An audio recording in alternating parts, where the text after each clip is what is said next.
Hello, everyone, and welcome to another episode of Secrets for an Inspirational Life.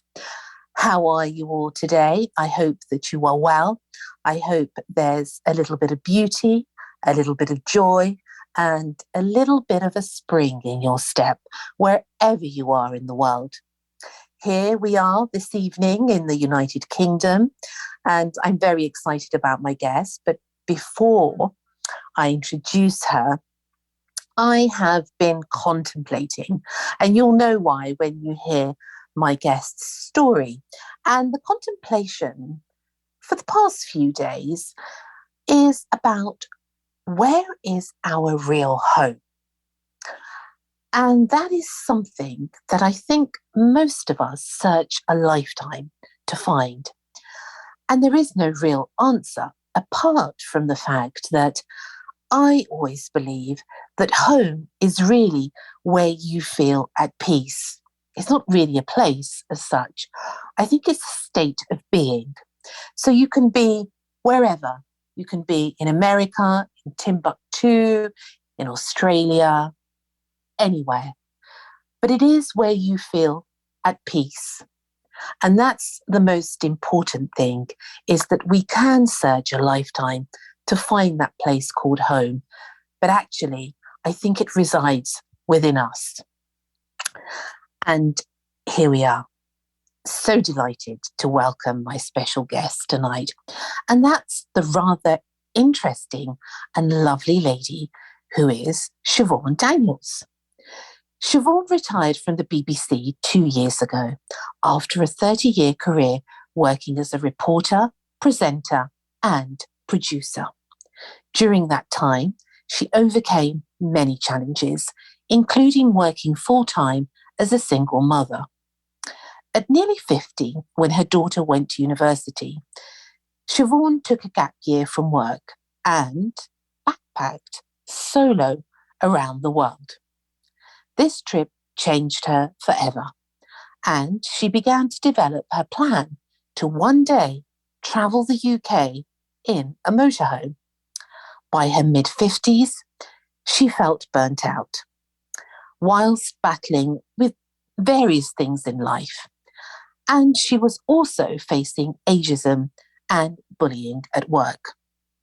Siobhan knew she needed to find her escape plan. In 2019, age 60, she took early retirement, sold her belongings, bought a motorhome, and embarked on her solo trip around Great Britain. And here she is. Today, she shares her absolutely, just wait, incredible story. Welcome, dear Siobhan. Welcome. What a fabulous introduction. Thank you very much. I can go Please home step now. on the red, yes. Step on the red carpet. Thank you. How are you, dear lady? I'm very well, thank you. I'm snug as a bug in my motorhome with a nice cup of tea. Looking forward to chatting with you. Oh my goodness. Are you allowed to say where you are? I'm in Sussex. I never say exactly where I am. Of course, to be safe. Yeah. But I'm in Sussex, bordering on Kent, so I can pop into Tunbridge Wells and visit my daughter, who's only about 20 minutes away. I'm only here for a few days and then I move on again.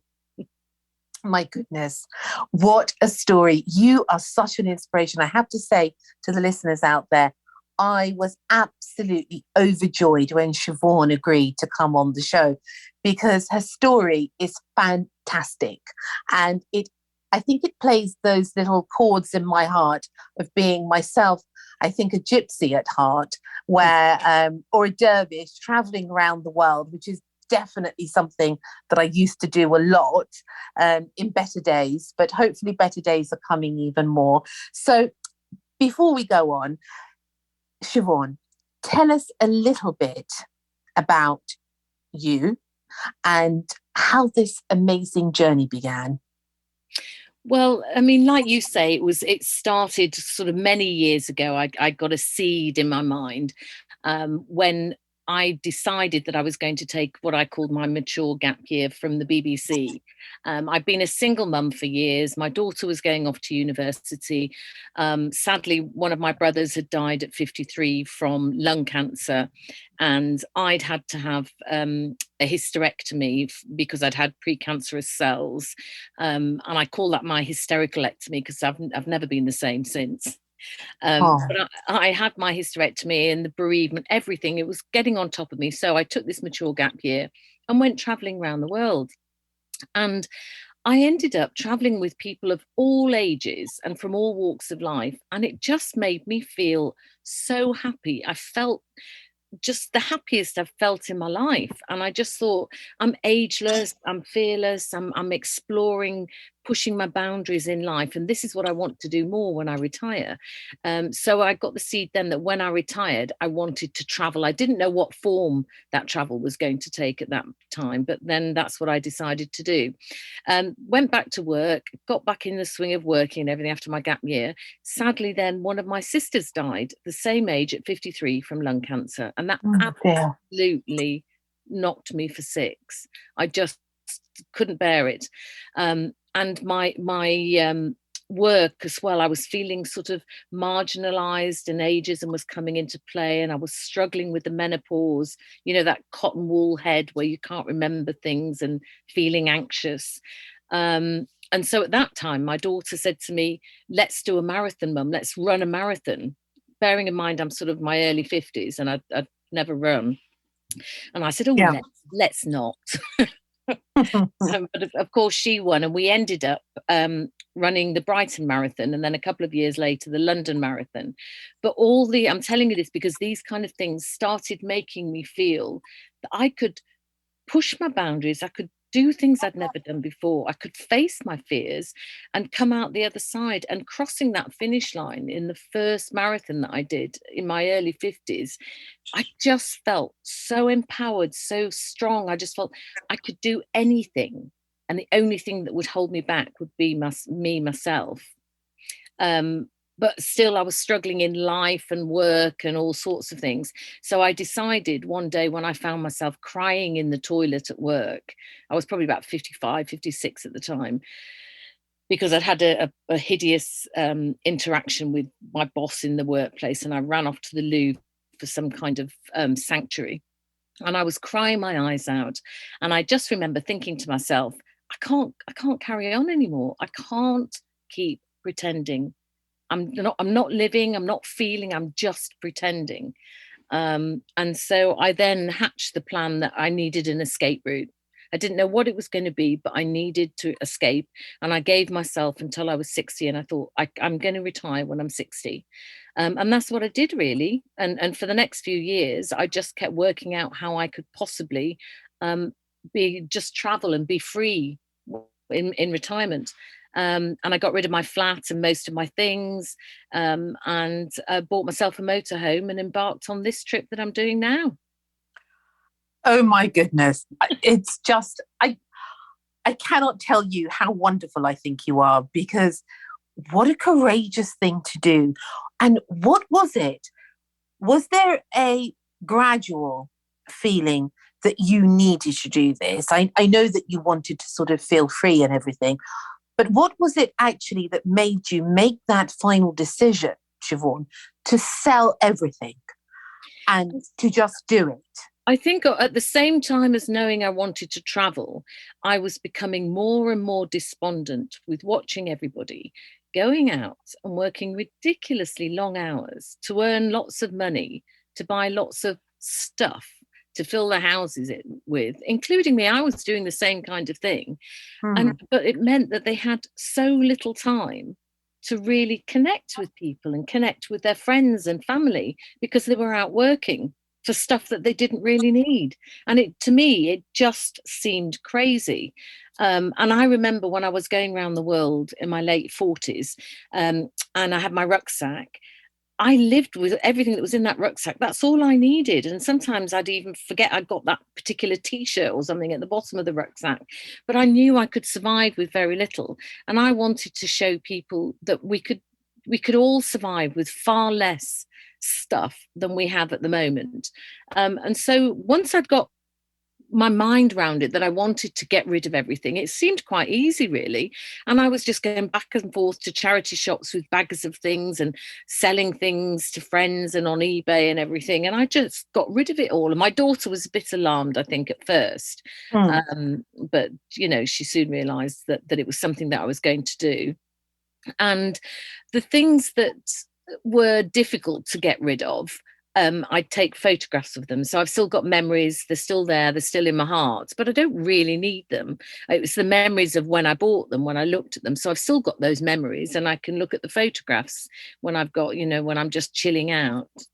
But I think what I'm trying to say to people is, if you want to spend quality time with family and friends, you've got to get away from this consumerism and buying lots of stuff and surrounding yourself with lots of stuff, thinking that's going to fulfill you. Actually, it stops you being fulfilled, because a lot of people, they're working such long hours. You arrange to see your family and friends, and you think, oh, I can fit you in maybe June or July, in 6 months' time.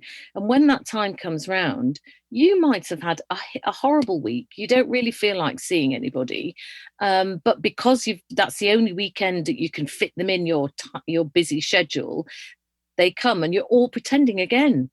You're all tired and you can't wait for them to go, really, as much as you love them and everything. So no, you're not really having quality time either, all because we're spending money buying stuff we don't need. So that's what I wanted to show with my motorhome, was that you could have very few possessions and still be happy. And now this month, it's 2.5 years that I've been on the road in my motorhome, and I've never been happier. I think it's absolutely amazing and remarkable to have that strength of spirit and courage to be able to do that. But I wonder, is it the backpacking that sort of prepared you for that? No, not at all, really, because this is a whole lifestyle change. This was sort of extricating myself from society, really. That was a challenge, but an exciting challenge. And I remember sitting on the plane when I was leaving and actually having a cry, thinking, oh my God, I'm actually doing this. And even when I started doing this, at the end of my last few weeks of working, I've been telling everybody at work for years, I'm going to buy myself a motorhome. I'm going to travel around the country and get rid of all my stuff. And they were all saying to me, oh my goodness, you're really going to do this, aren't you? And I'm saying, yeah. So I wasn't feeling courageous. I just felt it's something I had to do. I was going under. I felt suicidal at one point. I was so down in my 50s. I just, thank God for my daughter. I just kept going, but I just was lost. And what I'm trying to do now, really, with all this, is help women who I know there are many of them out there, because they've contacted me. I've had hundreds and hundreds of emails since I was in the newspaper, but basically want to encourage them that no matter how down you get when you're in your mid-50s or whatever, and you're going through the menopause, or you're marginalized ageism at work or bullying, you can find yourself, you can come out the other side. You have got that courage inside you. You may not feel it at the time. I didn't. I couldn't stand up for myself in situations in work when I look back now, because I was so anxious with the menopause. If I had the same scenarios now, gosh, I'd wipe the floor with certain people. So I wasn't really courageous. I just felt I had to do it to survive. And fortunately, it's been a roller coaster of a ride in the last 2.5 years with the pandemic and everything and lockdowns. But I have become, now in my 60s, the woman that I always think I should have been, really. I've got a voice. I feel confident. When I say no, I mean no. When I mean yes, I mean yes. And I'm all about women supporting women and helping each other through these horrible times. Absolutely fabulous. I can tell from your voice, there is a real passion to what you're saying and a real belief behind it. And I think that's all the more helpful and all the more encouraging for people out there, especially for women that want to make that change in their life, but are too afraid for whatever reason, because sometimes life turns out very differently to what we think it's going to be most of the time. And to find something that stirs your heart and enables you to follow your dream must be completely liberating, Siobhan. But it is. But I want to go back to when I had the seed when I was in my mid-50s. When I Yes. was really broken, because that's the stage a lot of women are at when they think they can't, they're not brave enough. And I thought I couldn't, and I wasn't brave enough. And I see where I'm at now. And what I'm trying to say and hope these women can feel from me is that you are brave enough. You have got that courage. You've used that courage for a long time, probably to bring up your children or your job or your husband and your marriage and everything. But that courage is there. Now use that courage for you. Have a think what it is that you really, really, really want to do that will make you happy in life. Write down what it is and just be totally honest. You may not be able to do that exact thing, but then write down what it is that you think is stopping you from doing that, all the reasons. Be totally, totally honest, whatever it is, and then write down what you think you would need to do to overcome those obstacles. And then put that book or piece of paper away for 6 months, maybe a year, and get it out again and have a look. And it's amazing how many things that you've worked out a way to do. I mean, I kept thinking, oh, I've got my bills and everything to pay. I can't. I've got, my house. And then I suddenly thought, sell the house, get rid of the stuff, sell the car, but it took me a couple of years before I woke up one morning with that eureka moment and thought, that's what I'm going to do. I don't need it. And everyone said, oh, rent it out, do this. And I'm thinking, no, I don't want to. I don't want that responsibility. So I feel if you do it that way, writing down and put it away, your brain has already got that thought process. When sometimes you talk to people or you see people, then they come in your dreams. Yes. There's areas of your brains that are working all the time that we don't really know about. And somehow that's working out little solutions for you, unbeknown to you. And when you look at the bit of paper, some of those things that seemed totally insurmountable 12 months before, suddenly it's obvious. You think, oh no, well, if I do that and do that, and then that'll work out. I mean, I had never, ever driven a motorhome, holidayed in a motorhome or anything. But for some reason, motorhome came in my head. And I just So you knew immediately. Was it something that... But I wasn't one of these people who looked around and saw motorhomes and vans and things for years and thought, oh, that's what I want to do. It was just something that came into my mind that said, this is what you can do. This, you have the money to be able to buy one.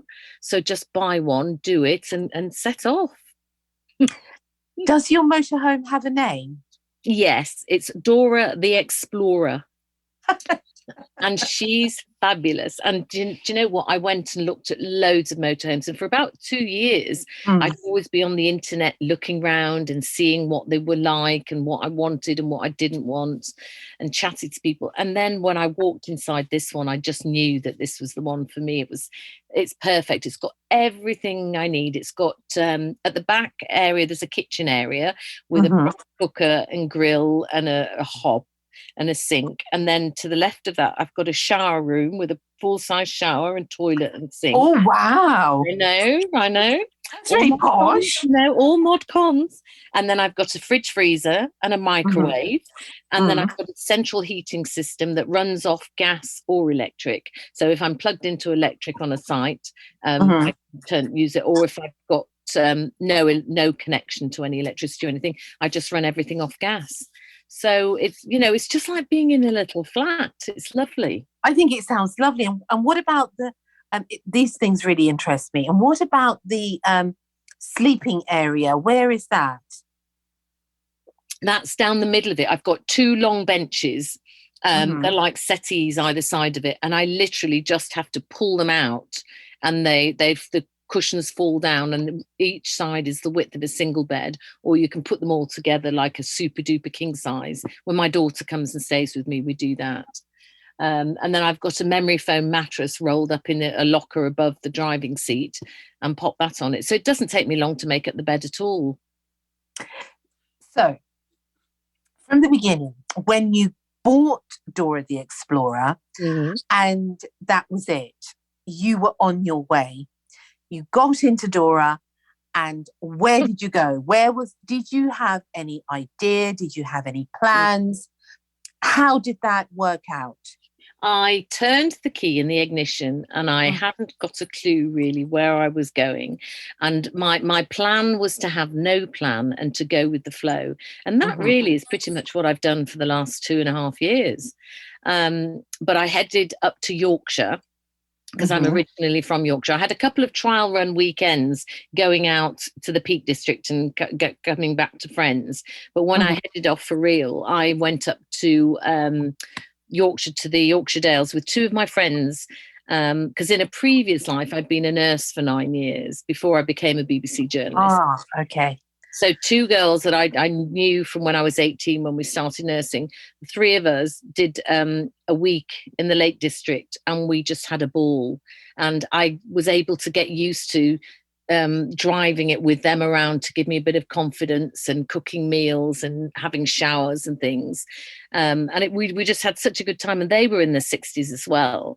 So we were talking about how we felt and how society reflected older women, you know, the images that are used. We were all very cross about, they reduce us to body parts when they talk about sort of over 60s. It's like crinkly hands or arched backs and walking sticks and things. And it didn't reflect the kind of people that I knew in the 60s, 70s and 80s.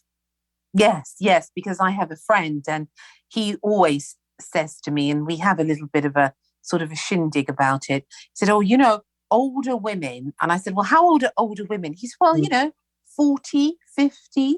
I said, 40, 50? I said, what load of rubbish is that? He said, well, yeah, they are older, you know, because, you know, they're sort of a certain age. And I really get cheesed off because I think people say old as if it's something bad. I like being older, and I think what we need to do is change the narratives around older and don't say it like it's a negative thing. And women shouldn't be saying they want to look younger. You know, I had a little rant on social media last night because somebody had given me some lovely face creams and things and some face packs, and I looked at it and it said youth, how to keep yourself looking younger for longer. And I thought, I don't want anti-aging creams. I want things that enhance aging and pro-aging and that make me look the best I can for as long as I'm able to age. I don't want things that are going to make me look youthful. Why is youth good? Why is young good and old bad? Why is old a negative? It should be a positive. And that's what this is all about. This is what I'm doing. I'm trying to champion pro-age and positive aging as I'm traveling the country in my motorhome. Oh, what a wonderful job you have. Really, really, really you do. And this thing about age, it's very interesting because in different cultures, age is seen differently. Oh, yes. Because it's respected and you have the elders of the family and they are the people that you go to advise you on life. Yes. Because they have lived that life. And, you know, I remember going to my grandfather and my great-grandmother and asking things because they knew better than I did. And I was only very, very young. But I always respected that hierarchy of years of wisdom that I would put it at. And I remember when I was young and I did a beauty course and my teacher, her name was Wendy, and she was fabulously beautiful. And she was actually at the time around 65, but she looked fantastic. And I remember saying, Wendy, but this person doesn't look young. I was only young. And she said to me, Mimi, it's not about looking young. It's about looking good for your age. Yes. I will never forget that, Siobhan. So that really emanates the same message of what you're trying to get across. But and that always stuck with me. I think we also need a lot more intergenerational interaction because I think older people can learn from younger and younger from older. And a lot of when you're young, you don't know any better. You just make assumptions on what society has stereotypically described an older person, what they're going to feel, what they're going to think, what they're going to look like. So you grow up dreading that. But if the older people can talk with the younger people and tell them how they feel inside, what their thoughts are, what their body's doing, then maybe, the younger people won't fear being older, and all the things that are around for older people are still so beige and horrible. I always say, when you age, you don't beige. Why are the clothing for older people not as snazzy as they could have been? Why are the accessories you need sort of to help you in the household if you're a bit infirm all beige and browns and cream? Let's get a bit more funky things in. And the younger people, you could get them designing for the older people and an interaction like that. And I think they'd understand. I know there's people in America, there's groups that are working on this and trying to get a lot more intergenerational activities going. I think it's a fantastic idea. And I think society, Siobhan, would be a whole lot better if that was to happen, especially in the West here, because they don't, I have to say this sadly, but the majority of people do see old age as a curse. Oh, yes, but yeah. I think it's a blessing. It's a huge opportunity to experience another chapter of life. But I also think a lot of women who are lost, including myself when I was in my mid-50s, kind of think, is this it? Am I sort of getting now? Is this the slippery slope? Is this the end? Is this not the end in your mid-50s? But you think you're on... Getting old it's a negative thing, it's a slippery slope, and actually it's so exciting and so invigorating. And I know not everybody's going to be physically able to run 2 marathons and climb the 3 Yorkshire peaks and climb Mount Mulanje in Malawi like I did in my 50s, or do this now, running around the country and going up to Scotland and Wales and all over the place in a motorhome. But they can do meditation every day. They can go for walks every day. Lifestyle changes are adventures. And it keeps you young in mind and heart and spirit, but it also allows you to age in a positive way. And so you've got old and young together. And that's what I think we should be doing. I 1,000% agree with you. And, they say that when an older person is with a younger person, it rubs off on them. So the older person feels younger and the younger person feels wiser. And they all feel happier. The endorphins and things produce, they feel a lot happier and a lot more optimistic about things.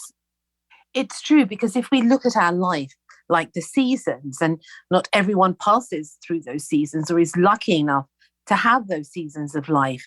But if people are lucky enough to have the older generation with them, it is really such a huge gift to be around those people. I love being around older people and I love hearing their stories. I could listen to stories all day because there's so much to learn. And their view of life also is wholesome. In its entirety, there is a sense of, like the circle of life, there is a magic about it. I mean, there are some people who do struggle with getting old and life isn't all wonderful for them. I do understand that. But what I'm trying to do is I'm going to do this for as long as I possibly can. And I know it's definitely keeping me fitter, and I walk every day and I've got to fill my water. And, there's a lot of, I've washed down the outside of the motorhome yesterday, a lot of cleaning and sweeping up and things to do. So that keeps me active. But I understand not everyone can do it, and I don't want to annoy them. But it's just the whole philosophy of aging and the whole way we look at aging. Like I was saying about the anti-aging creams and things. Somebody gave me some shampoo as well, and I looked at it, and it was anti-aging shampoo, and I thought, what on earth is that about? It's just playing on our insecurities. I mean, shampoo is shampoo for cleaning mucky hair. It's not going to make you any younger. It's a good marketing ploy. Yeah, that's it. And the marketing ploy is to tap into our insecurities about what getting old means. I don't know. I mean, I can be stricken down next week with something, but all I know is I am living my best life and trying to age well, age as disgracefully as I can, and enjoy every moment whilst I can. And it just means that if I am infirm down the road, I can look back and have some brilliant memories, you know. It's a good way to live. It's a good way to live. And especially, there are people that are not able to, of course, but there are people that are not able to, sadly, at any age. It is not an age thing, because anything can happen to anyone, God forbid, at any time. So we only have this moment. Aging is a privilege. My sister couldn't age. My brother couldn't age. My father died at 50 when I was 16. None of them could age. So I'm aging for them, really. And I'm trying to say to people, I'm aging and I'm going to do it with a big smile on my face. And I want to bring you along with me. And I want to show you that you don't need to spend all your money on these big houses and stuff and everything. Get out there and talk to people, go and seek out younger people or older people and sit down and have quality time with them, because that's what I'm able to do. And how different, Siobhan, do you feel when you get up in the morning and there you are, free as a bird? What is that feeling? It's a fabulous feeling, to be honest. I love it. And only a few months ago, I was walking along the Seven Sisters, and the White Cliffs were along in front of me. The sun was shining, and it was that silvery grey over the sea to the right of me and greenery to the left of me. And I just felt really, really tearful, because I just thought, I'm so genuinely happy. All those years of having to pretend to just get through life and get through the job and get through struggling, being a single mum and working full time and everything. I wasn't having to pretend. I was genuinely happy in that moment. And that was a fabulous feeling. And also, I was able to look back how far I've come and the journey I've come on. And I've managed to get rid of all the anger that I felt about various bad times in my life and use that to make those moments even more precious. Because I think what I've been through and I'm here now, this is so sweet. This is so lovely. And I am privileged to be able to have the time. I've got far less money than I've ever had. I mean, I used to love throwing dinner parties and champagne. I was known as Champagne Siobhan. I used to love all that. And now I don't do that, but I have quality time with my friends and my family when I see them. And I still break bread and cook meals for them when we have a bottle of wine. But I don't need all that money and the trappings that I had. And I'm happier than I've ever been. Wonderful. Really, truly, how wonderful. And it's such a delight to hear these words from you, because so few people are actually living their dream life, sadly. And I wish people would have that bravery and courage to do that. And hearing your story, I'm hoping that the listeners out there, someone, it will stir something in them, at least one person, to try to find that life of dreams. Because look, I've had so many emails from people since I was in the newspaper, hundreds and hundreds of emails. And what do they say? Women opening their hearts to me, saying that oh my God, I'm doing what they would love to do. They haven't got the courage to do it. They really can't do many more years in their jobs or their life the way it is. And I've had lots of them saying, that's it. You've given me the courage. I'm giving in my notice. And I've had literally 3 or 4 who've messaged me in the last couple of weeks who've said the houses are on the market or they've sold a house really quickly and this is what they're doing. And I think there's going to be a flood of people doing it, especially with all the house prices and all the cost of living going up. I think people aren't going, they may be forced to do it, but then they will find it's a fabulous way of life. That's what I wanted to ask you on a practical level is, for example, how long do you stay in a place and how far have you got around the United Kingdom? Well, I don't stay in a place any particular length of time. If I like it, I stay. If I don't, I move on. It's as fluid as that. And when I'm sat in here, I might, if I'm in Sussex, I think, oh, where have I been? Where haven't I been? I start looking at the map and I think, oh, that place. Oh, I've not been there.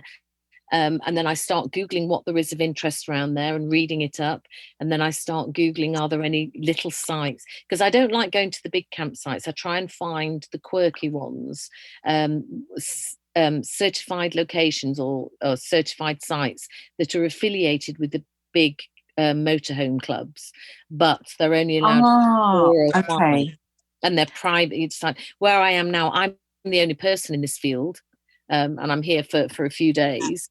Mm-hmm. But he can only take a maximum of 5 people.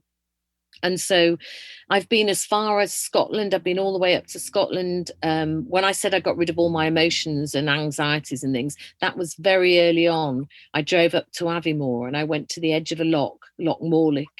And one night when the moon was sort of shining brightly, I went to as far around the loch as I could, and I screamed and I shouted and I cried and I grieved my mother, who died 6 months before I started doing this, and my father and my brother and my sister.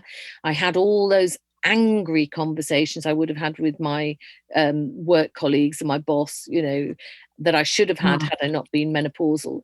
And I just let it all go. It was really cathartic for me. So Scotland's a special place for me. And in fact, in a few weeks, about 3 or 4 weeks, I'm heading up to the Outer Hebrides, which I'm looking forward to.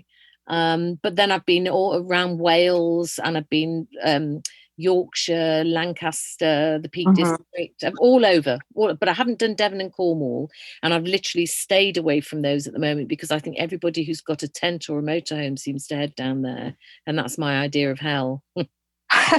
Now, when you go do you always stay in a campsite, or are you allowed to just park up anywhere? A lot of people park up, but I never do that. I think that's one step too far for me. I have a campsite, Because but it's more secure.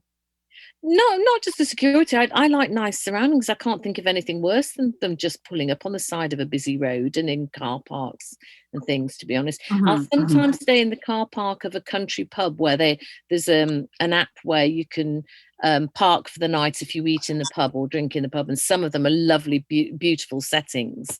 There's one called the Scots Arms up near Harrogate, which I stay in a lot. And there's beautiful views and the food's lovely. And I can meet up with relatives there as well. So I'll do that. Okay. But Okay. mostly I'm on sites. So there's all sorts of apps that help people that are living the van life. Oh yes, there's lots out there. There's lots and lots of help out there now. There's motorhome happiness. Excuse me, I've got a frog in my throat. There's lots and lots of places out there that people can utilize, and there's groups, lots of groups where everybody helps one another and gives one another advice. But I tend to steer clear from those. A lot of those are set up since COVID. There's been an influx of lots and lots of people trying the van life, and not doing it full time necessarily, but doing it a lot more than they had done before. Yeah. And they all help each other. But I've sort of started this, like I say, 2.5, I'm going on for 3 years ago. And I'm doing it as a mission to try and champion anti-aging. It's a lifestyle, but it's with a message as well. And it's trying to inspire other women and encourage other women. It's not so much to be part of all these big communities. Okay. So yours is really a life with a message. Yes, I think so. Well, that's what I'm trying to do. I don't know how long I'm going to do this for. I mean, I'm actually writing a book, which hopefully, fingers crossed, will be out in October this year. And that is about my journey, and it's to inspire other women, say, be ageless, be fearless, you can do it too. And little tips on what to do and how to do it, and then little bits of how I've overcome my fears and difficult situations along the way. That would be a very good book to read, I think, for many people out there. Well done you for doing that. And another question I want to ask you. Do you get scared? I'm often asked that question. Yes.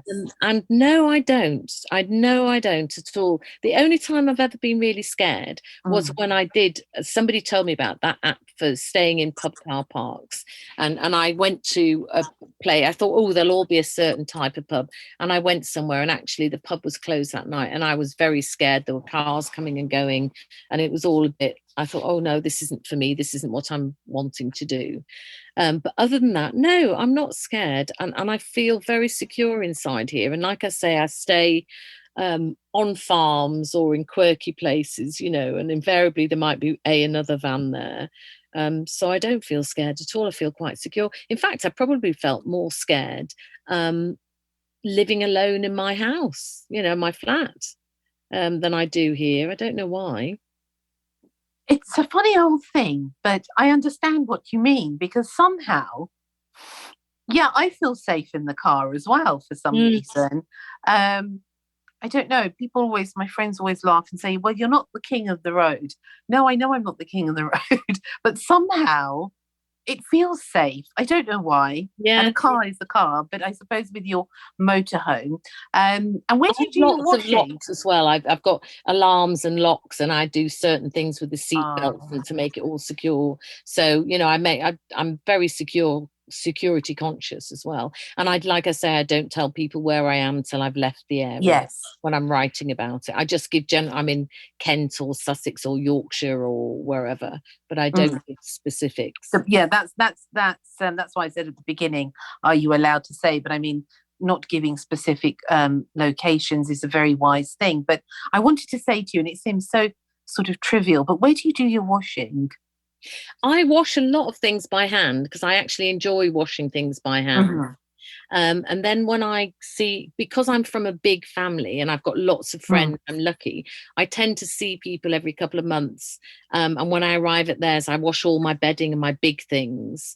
And then if I want to wash all my big blankets, then I'll go to one of the big sites, the Caravan and Camping Club or Caravan and Motorhome Club, and I'll stay there a couple of nights. I don't particularly like those. There are hundreds and hundreds of people all sort of in little squares, but they serve a purpose, and I can get all my washing done, and then I hit the road again. And how is your spirit these days compared to, I have to ask, because compared to the constriction of your life before to now? Oh, I'm just so happy. I'm just so, I think the freedom to know I can do what I want, when I want, and how I want. And I don't know how long this is going to last. So I'm blessed every morning when I wake up, and I take each day as it comes, and I try to enjoy it the best that I can. I also allow myself to have like a duvet day, not necessarily under the duvet, but lazy days where I think I'm just going to do nothing. And the other day I sat on the steps of my motorhome, and I posted a little video and just said I was listening to the bird song and looking out over the beautiful views. And I just thought, how lucky am I that this is my life and this is how I'm living, and I'm enjoying it. And I'm trying not to be totally self-indulgent for me. I'm trying to do it to help other people as well, to find that happy place for themselves, whatever form it takes. And what sort of things are you involved with, Siobhan? Are you involved in groups, or are you giving talks, such as, for example, tonight? What sort of things, where can people get hold of you? I give Zoom talks. Through lockdown, I gave a lot of Zoom talks to women's institutes. Right, okay. Groups, and now I'm actually going in person to meet up with those groups and giving talks. So I do talks for them, and I'm going to be giving a talk at the Camping and Caravan Show in Peterlee in where is it? Peterlee in April. I think it's April the 22nd. That's a 4-day event, and I'll be talking at that and having little sessions where I can sit and chat with people as well after my talk. I'm talking at the Women's National Register annual conference in Northumberland. That's up in September time. So I've got talks all around the place. But I have a website, and it's Siobhan Shuvoff, SHUVON SHUVOFF.co.uk, and that has links to all my blogs and my Instagram, which I feed those every day. I'm posting on those all the time. And how does your family feel? For example, your daughter. Oh, well, my daughter, at first, she was a bit sort of alarmed when I said I was doing this, and I think she was worried, and quite rightly so, I suppose, because I couldn't articulate what it was I was going to do. I just knew how I needed to feel, and now I'm feeling that. But pretty early on, she came and stayed with me a couple of days in the motorhome with her little dog, and after the first night, and she was doing breakfast, she turned around and she just said to me, "I get it, Mum. I get it. I could live in this. I know what you're doing." And she gave me a blessing, really. And now that I'm sort of on television a lot and in the newspapers, and I'm going to be on Steph's Lunchbox program, and I'm going to be publishing my book, she's just so pleased that my message, I've been able to get my message out there and find my inner happiness. What a beautiful story. Absolutely fantastic. And for people out there, Siobhan, that want to do something like this and to begin a life on the road, what sort of advice would you give them? I'd say to them, don't self-limit, because you think you can't do something, and you tell yourself you can't do something, and you tell yourself you're not courageous enough, and you'd be afraid, and I couldn't. The amount of women that I've been interacting with and talking with and messaging with recently who have lost, sadly, their other half, their husbands, and that they've been forced to do things they've never done before, and to drive a motorhome that maybe they both went away in, and they can do it, and they're really pleased that they've overcome their fear. And that feeling you get when you overcome your fear, it spurs you on to do something else that's a bit fearful, because it's going to be all right, I can do it. So just take those first steps, don't limit yourself, and just try and face your fear. Baby steps, really. And when I think about your journey now and how you speak, I see you really as a beacon of light that is illuminating not only the path for yourself, but for other people to be able to lead that life that they have always dreamed of. And I think it's a fantastic and noble act, I have to say to you, Siobhan. That's so nice, a beacon of light, because that's genuinely where I'm coming from. I don't want to be rich. I don't want to be famous. When I'm in the papers and magazines and things, I found it difficult at first. I was a bit embarrassed, but now I think, no, that's the way I can get the message out there.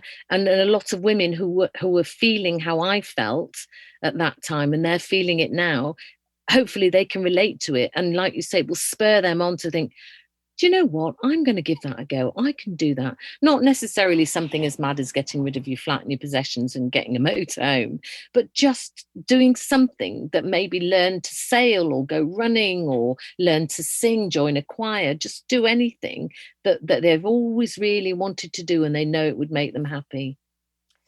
You're such an inspirational lady, really. And listening to you, you make it possible with your words.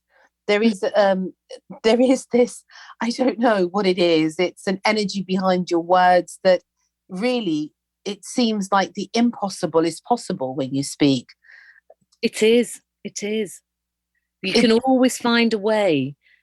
Somehow you can. I don't know how, but you can. Absolutely incredible. And are there any plans for you to go abroad? No, that's what everyone says to me, you're going abroad. Well, I say no. I want to go to Ireland, and I'm going in this year. I'll be going for about 6 weeks traveling around Ireland. And I've got, again, from social media, and I've got a lot of women interacting with me who've invited me to go and visit them and things. So I'm looking forward to that as well, and really getting to know the local people and the local stories, because I like hearing from people about how they're aging and what they're doing. And there's lots of like groups that are doing stand-up paddleboarding or wild water swimming and things like that now, of women in their 50s and 60s and beyond. And I love meeting those groups and interacting with them. I'm smiling. You know that I've been smiling all the way through this because it's an absolute joy to hear somebody who is truly happy and living their life to the best of their ability. You are really an inspiration, Siobhan. It's a privilege to be able to do it. It's been a rocky road to get here, but it's all been worth it. And I'm just loving every minute of it. Oh, well, look, come back. Thank you so much for being here tonight. And I'd love to have you back. So once you've done a few more of your adventures, please come back and tell us about them. I will do. I'd love to. And it's been fabulous talking to you. Thanks so much for having me on. It's an absolute pleasure. You look after yourself. Have a beautiful evening. And may the angels carry you through your journey onwards. Thank you. Take care, Siobhan. Bye. Bye. Siobhan Daniels, what a fabulous story. Thank you for joining me and my wonderful guests. Until next time, enjoy yourselves, take the chance on life, and lots of love. Thank you for listening to Secrets for an Inspirational Life, brought to you by your host, Mimi Novic. Please remember to subscribe to the podcast and see you in the next episode. For more information about Mimi Novic and her books, music, and inspirational work, take a look at her website, www.miminovic.co.uk.